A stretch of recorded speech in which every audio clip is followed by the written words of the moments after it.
ባልና ሚስቶች ነበሩ። እናንተ በደህና ካዳመጣችሁኝ ሁለት ታሪክ ነግራችኋለሁ፣ ግን የመጀመሪያው ልንገራችሁ። የምታለቅሱም ከሆነ ሶፍት ሰጣችኋለሁ። እና ባልና ሚስት አብረው ሲኖሩ አንድ ቀን ሚስቲቱ እንትን ትሰራለች፣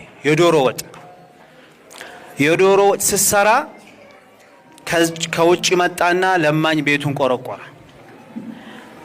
አቤት አለች እሷ።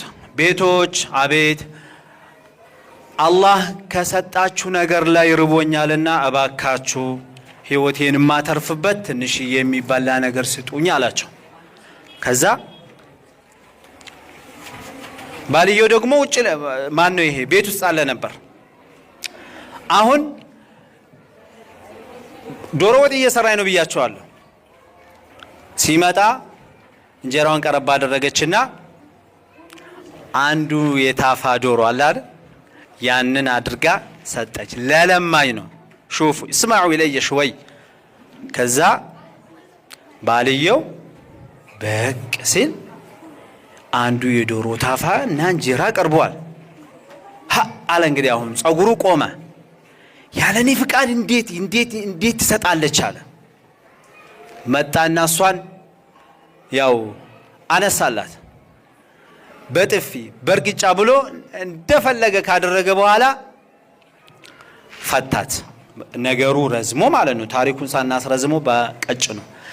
ከዛ በኋላ አሁን ተፋታች። እቺ ሴት ተቸግራ ስትኖር አሁንም ባል የሚባለው ነገር መጣ፣ አገባች። አሁንም ሲኖሩ በዛችው ቀን በዛችው ሰዓት የዶሮ ወጥ እየሰራች ቤቶች ሰላሙ አለይኩም ርቦኛል፣ እባካችሁ አላህ ከሰጣችሁ ነገር ላይ ራቤን የሚያስመልስ ነገር ስጡኝ አለና ለማኝ ባልዮ ቤት ቁጭ ብሏል። አሁን ቀጥታ እሷ ወዴት ነው የሄደችው? ወደ መዛንኛው ባል ሄደችና ማልቀስ ጀመረ። በጣም አለቀሰ። በጣም ምንድነው ያስለቀሳት? ያ ረቢ ያ አላህ አለች።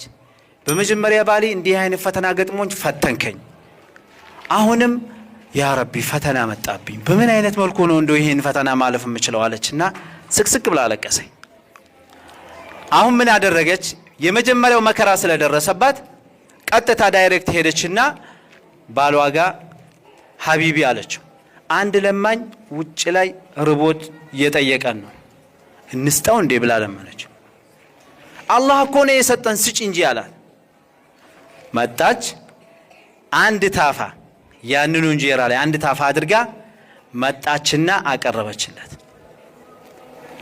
ከዛ በሩ ጋር ቀረብ ስታደርገው እሷ ያየችውን ነገር አይታ ሰታ ስትመለስ እየሮጠ እያለቀሰ ስቅስቅ እያለች እቤት ስመጣ እያለቀሰ እሷ ወደ ቤት ስገባ ባልዮ ቤት ውስጥ ያለው ከቤት ወጣ ሲል ግጥምጥም ምን ነው ምን ነካሽ ምንድነው በቃ ብዙ ነገር አላት።